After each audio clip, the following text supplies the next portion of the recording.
Hi guys, and welcome to the channel. Thank you so much for stopping by. I really do appreciate it so very much. Welcome, my name is Aiden. I am so happy that you are here today for another collection video. This is my Nest Perfumes collection. So I have 5 fragrances from Nest that are full-size bottles. I also have a travel size, like the minis. I will have my first impressions on the brand in that way linked up above in case you want more about Nest. So these are fragrances that I have full size of, that I've purchased for full size bottles of, and wear a little bit more. I don't really wear my minis all that much because they're just not as easy, and I prefer a spray over anything else. So I'm going to go in alphabetical order, and before I start, I wanted to talk a little bit about why I was gravitated towards Nest fragrances in the very first place. So I got into Nest fragrances because of the bottles originally and the artwork that's on them. So I'm just going to show you Cocoa Woods. I apologize for the ring light. Hopefully you can still see without that. As you can see, like, there's beautiful artwork on them. It's actually based on somebody that I studied in grad school. One of the courses that I took was on nature in the 18th century because that was really huge back then, and the 18th century is considered a long century because the ideals trickled over into the 19th century before Victorianism came about. So this is me geeking out. I will have timestamps down below if you don't want to know all this. Anyway, the artist's name is Mary Delaney, and she started cutting flowers in the 18th century. I mean, think about the tools that they had back then, and I mean, you can precisely cut things very easily now, but you can't. It blows my mind, like, thinking about what tools they had and what scissors probably looked like back then. Anyway, she started doing this in her old age. She was 72 when she started doing this. I'm taking it from the British Museum's page because they have a lot of her work. So yeah, 72, she started cutting pieces of paper and arranging them on black backgrounds to make flowers. And they're gorgeous. And when I saw these Nest bottles, I thought, wow, they look like that lady that I read about. And she was like a lower member of the aristocracy. That's somewhere around there. So I saw these and I was like, oh my gosh, they're beautiful. I really want one.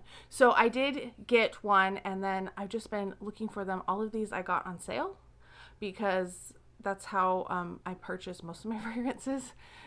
And yeah, let's just kind of go through them. I'm going to talk about notes on all of them, which ones I like more, which ones I like less. We're going to start with Cocoa Woods. So Cocoa Woods, the one that I just showed you a second ago. So Cocoa Woods is one of their newer fragrances. It came out in 2018. It doesn't have actual notes like listed on Fragrantica, but it does show like what they're showing. So they show cacao, sequoia, tiare flower, sandalwood, and ginger. So it's kind of spicy, but it's also chocolatey, hence the name. And I love the little bee like on the back. There's one on the front too, but it's a little easier because they're matte. It's just a sticker. This one, on first spray, you get like a lot of spiciness. It's a really spicy fragrance at first spray. So you spray it and you're like, whoa, that's a little overpowering. That doesn't really smell unisex, and most of these are considered a unisex fragrance. They're not marketed towards men or women, which you can kind of see with the bottles. I think they are kind of utilitarian, but they're also beautiful at the same time. The chocolate comes in a little bit as it starts to dry down, but I wouldn't say this has like a solid chocolate. Like, it doesn't smell like a chocolate fragrance in the way that Over the Chocolate Shop does from 4160 Tuesdays. Had to think of the name. And some other fragrances that are kind of like chocolate bombs. This is not a chocolate bomb by any means. There's kind of a chocolate, but it almost has like, it's almost licorice at the same time. So it's very dry chocolate, and it doesn't smell, it doesn't have that refinement to it. I think maybe it's the ginger that's coming across that's making it a little, it's a little sweet, but like not a sickly sweet, if that makes sense. So this is one I haven't worn this one as much as I probably should. It makes me a little nervous, and it's definitely like I would not wear it in the heat. This is more of a fall, winter type fragrance for me, which most of the time when I see woods, I think more cooler weather.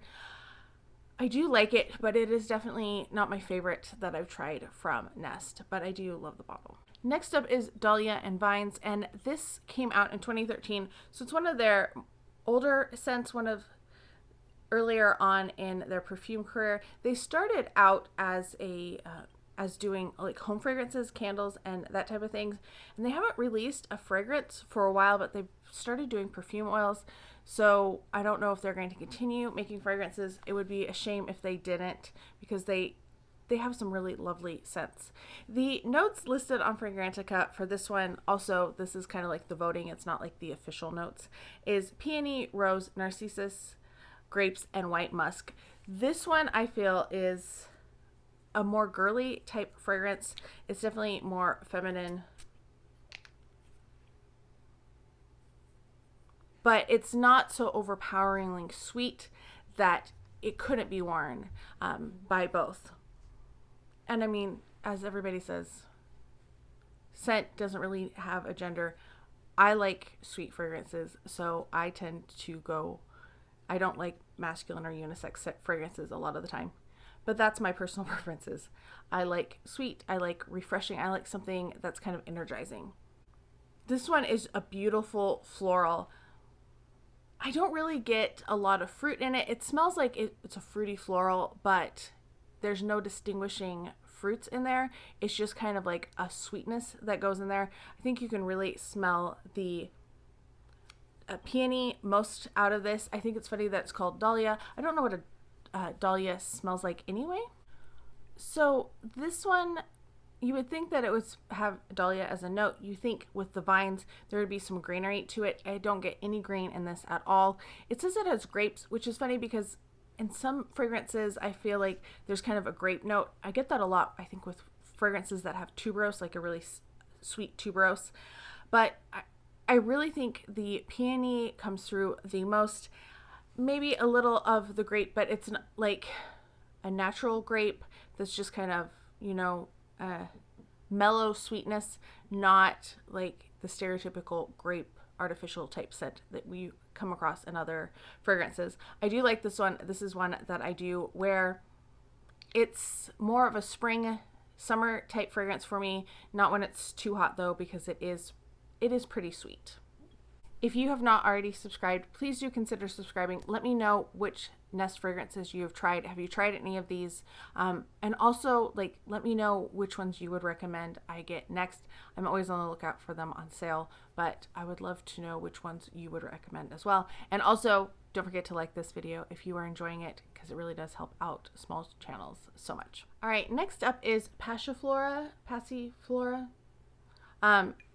This is the first one that I ever got from Nest. It's the first one that I found on sale. This one launched in 2012, so it does predate by a year Dahlia and Vines.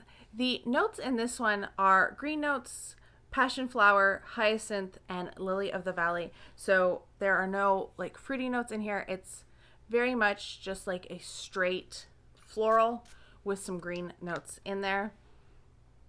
It is super green on that initial spray.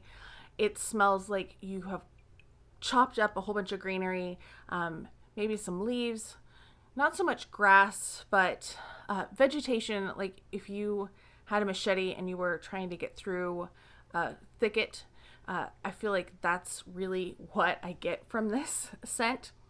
It is very green, and there's some sharp green notes to it as well. This is definitely one of those fragrances that has no sweetness to it at all. It's very in your face as well. I feel like of all of them, this is the most in your face. it's the strongest. I think Cocoa Woods is very strong too, but this is like a straight green floral, and I don't usually gravitate towards those very often. I'm not getting any real florals in here. It just smells like a whole bunch of greenery, and I'm not really sure, like it's not pine greenery, like if you were chopping up that. It's like mulching leaves and just mixing all different types of vegetation together, and it doesn't really settle down into those floral notes either. So if you want something that is super green, that is Passiflora. Next up is Sunkissed Hibiscus. This is the newest in the collection. It is also the newest to me. It came out in 2020. The bottle, I love the flowers on this one. They're so pretty. Oh, really like this one. This is the most tropical of all of them. This is very much a tropical fragrance. The notes are coconut and frangipani. Middle notes are tuberose, gardenia, and orange blossom. Base note is amber.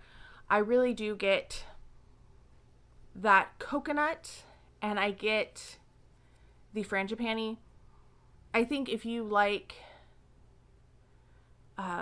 Bronze Goddess, Eau Fresh, those type of beachy fragrances, you probably would like this one too. Those aren't usually my jam. This one is not as, this has like, it's more well-rounded. It's a bit creamier to me, a bit sweeter. I think that coconut really helps.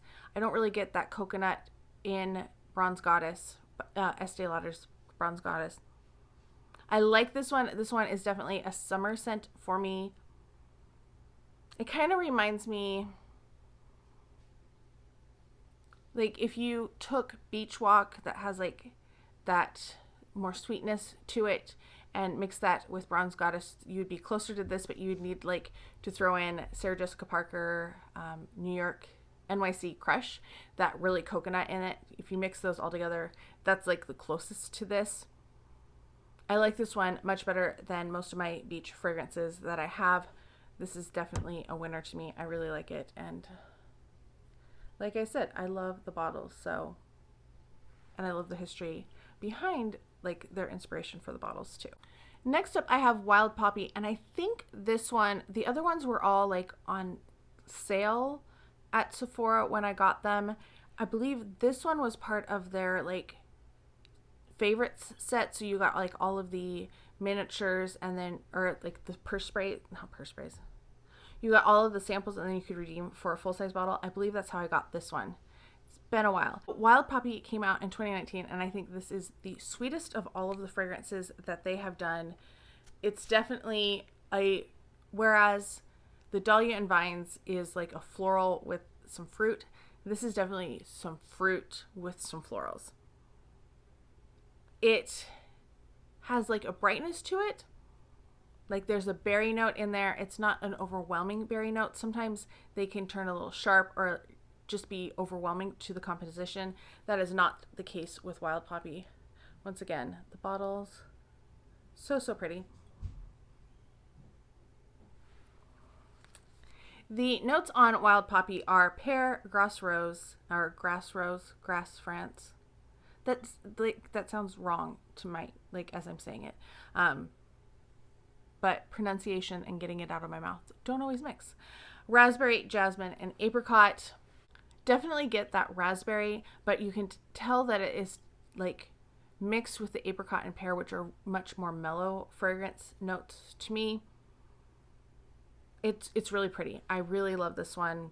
This is more of a year-round scent. I think it could probably get a little cloying in the high heat, and I don't know how, like, I like something a little bit more comforting in the winter, but it's definitely like, I could see somebody wearing this one all year round. So if I was going to rank them and kind of put them from my least favorite to my favorite, I would start with Passiflora. This is definitely my least favorite of the bunch. This is also my largest bottle of the bunch. It's just really green. It's not my style, but I can see where people who like green scents would really like this one. So I don't think it's bad. I just, it's not for me. It's not my style. Then I would put Cocoa Woods, just because I wanted something just a little bit more chocolatey, a little bit more gourmand, in that it tastes like, it smells like it would taste good. I like those type of scents a lot of the time. This does not have that quality to it at all, but it is nice. I do need to give it more of a try. So this is one that I want to concentrate on using in the winter months. Here's where it gets a little tricky because I like the other three and I've worn them. They're like ones that I wear. I'm going to put right in the middle Dahlia and Vines. I really do like this one. I think it's just because it's a little bit more floral than fruity, and I tend to go fruity a little bit more than florally. It's very pretty. I do like it a lot. I think it's a really good one. And yeah, it's one that I would recommend, and I really like it. If you like kind of sweet florals, you will like it. Then I'm going to put Sunkissed Hibiscus. This one surprised me because I don't usually like a lot of tropical type scents, because I don't know, tropical flowers don't always mesh well with my nose, but this one is so well rounded. It has those other notes in there that really calm it down and make it more palatable, but also sweeter. So I would put Sunkissed Hibiscus in second place, which means that my favorite of the bunch is Wild Poppy. I really do like this one. It is a fruity floral. It's not a floral fruity. It's definitely fruity is what you're going to get first. It's not an overwhelming raspberry. I have a couple that the raspberry is very strong. This one is more mellow. I really like it. I think it's a really nice one too. It's one of the sweetest. I think this would be, I would classify this as the sweetest of the bunch as well. All right, that's it. That is all of the Nest fragrances that I own full-size bottles of. I hope you are all having a fantastic day. Thank you so much for stopping by. I hope you enjoyed this video and you found it helpful, and I can't wait to talk to you next time. Bye.